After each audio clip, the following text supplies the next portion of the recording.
የኢራንና እስራኤልን መጨረሻ ምን ይሆን? አስፈሪ ቃላቶችንና ግራ አጋቢ ትንቢቶችን የያዘው መጽሐፍ። የዚህ መጽሐፍ ደራሲ ማርክ ሂችኮክ አሜሪካዊ ነው።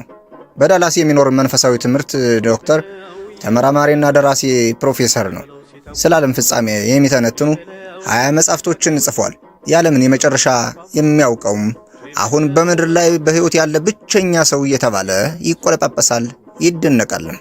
በዚህ መጽሐፉ ስለ እስራኤልና ኢራን እንዲሁም በቅዱስ መጽሐፉ የተነገሩ ትንቢቶችን ግልጽልጽ እያደረገ ከጂኦግራፊ፣ ከታሪክ፣ ከሚሊተሪ፣ ከኢኮኖሚና ከሃይማኖት አንጻር እየመረመረ ትርጉማቸውን ይነግረናል።